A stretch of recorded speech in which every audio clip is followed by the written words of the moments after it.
Well, I grew up in Winter Haven, Florida, which, if you don't know, is like right in the center of the state, and there's like 120 lakes in Winter Haven. It's 70 something percent water. So water was really part of the DNA of who I was growing up. So I learned how to swim when I was literally before I learned how to walk. And I swam maybe one summer as like a 6, 7, 8 year old on a little like country club team. And then I didn't start swimming until I was 17. I was a junior in high school. And one reason is I had tried out for so many different sports in high school and kept getting cut. And so swimming was just next. I just didn't get cut. And it was something that I certainly fell in love with. It took me a couple weeks, but I think once I realized I wasn't going to get cut and I started, seeing progress, I just fell in love with it and then literally became obsessed with getting better. I have two different views on that. When I was swimming and training for the Olympics, I craved the feeling of what my body and my mind and my soul felt like when I was finished training. I didn't like training, but I loved the feeling of after it was over with. So the swimming from that perspective, I just loved the feeling of exhaustion and knowing that I got better. I didn't like the process, but I loved the result. The other form, and back to your question, is it's a sort of a meditation for me. I feel so comfortable in the water. I can take my mind off of everything and just kind of concentrate on the movements of being in the water, which brings me great joy. I think for me, a lot of it, in retrospect anyway, I know hindsight's kind of a cheat, but in retrospect, it really was about the journey. I learned so much about myself during the journey leading up to that. I mean, the lessons I learned at the Olympics probably didn't amount to much, but I learned a lot about the sacrifice and the commitment and the responsibility and the teamwork and all those words that, certainly you have to kind of learn if you're going to be a swimmer. It's not for the faint of heart. And so for me, after the Olympic experience, it was just really cool to be able to say that, I stayed committed to the goal. I didn't give up. Many days I wanted to give up, many days. But, I think a big part of the Olympic experience for me also is this journey is a 4-year journey, right? Well, for me, it was an 8-year journey because I made the team in 1980. So a lot about the journey is getting into a routine. I love routine in my life. And so the Olympics was all about having that routine leading up to it. And I always look back at the Olympics and it was just sort of like icing on the cake. It was the cake part was the journey and the icing was the Olympic Games. Back in the mid 80s, I was asked to do the swimming part of the Battle of the Network Stars. This was a TV show that had different celebrities and kind of B-list actors and actresses compete against each other in different sports. And they asked, it happened to be in Orlando, and then they had another event called the Battle of the Corporate Stars. We're a different corporation. So I kind of got into that kind of gig where I would call the swimming. And next thing you know, I started doing some stuff for TBS and TNT. Back then it was Ted Turner station. They started covering some swimming. I did the Goodwill Games and just kind of slowly but surely built up that resume. And did my first Olympics in 1992 for Barcelona, and that was NBC. It wasn't over the air. I did the kind of the cable side of things. And then my first Olympics was 1996 for NBC, the regular network NBC.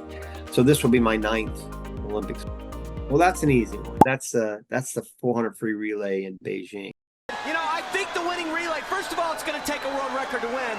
They could break the world record by 3 or 4 seconds. That's how good all these teams are. That race is so famous that they did an hour-and-a-half documentary on it. One race, 3.5-minute race. And the documentary is called The Greatest Race. But there have been many. I mean, I have, probably a Mount Rushmore of races. Certainly Michael Phelps, probably the 100 fly, where he won by that same Olympics by 1/100th of a second.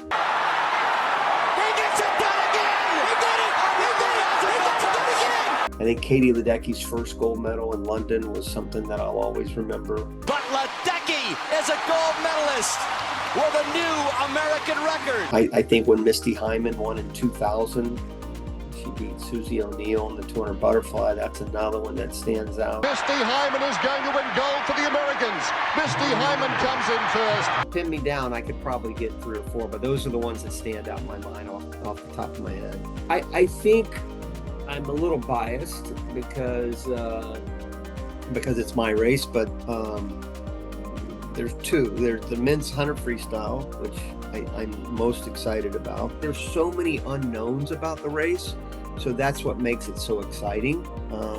It's not like last summer where it was kind of like Caleb and everybody else. Now it's sort of wide open, and plus it dictates what our 400 free relay is going to look like in Paris.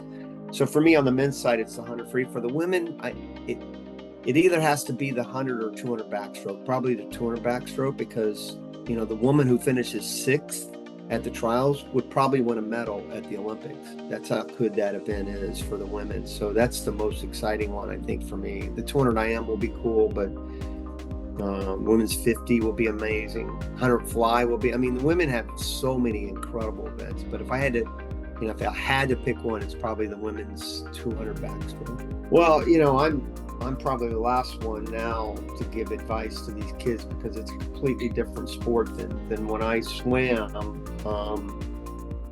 But the feelings are still the same, the feelings of anticipation and stress and anxiety. And for me, I think the best advice I could give is when you walk into the arena, you're all in, like you put the blinders on and you're game faced the entire time. But when you leave the arena, leave it there, and I tried to do that, especially at our trials in 84, the fact that, because otherwise it's going to eat you alive if you live and breathe it outside that arena, because it's just such an anxious time. So I did everything in my power to try to take my mind off of it.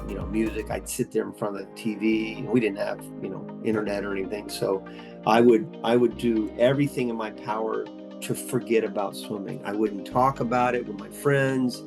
My coach and I, we'd go to dinner and we would talk about completely different stuff.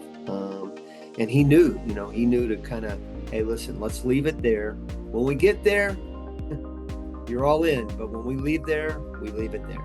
I would always have to put my feet up. I would lay down anywhere and literally elevate my feet.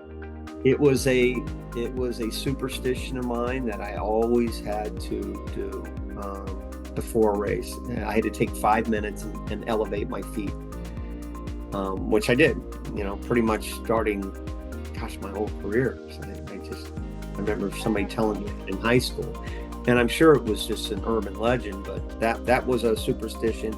And I always had to do double arm backstroke before I got out of the water. So weird, right? And before I got out, after I wore, during the warm down, at some point in the warm down, I had to do double arm backstroke. I'm guessing it would be the 5th stroke that's already out there. He's going to be unbeatable in this thing, right? Look at this now. He's 2 seconds ahead of the world record pace, and he's still underwater. It's a little tricky because,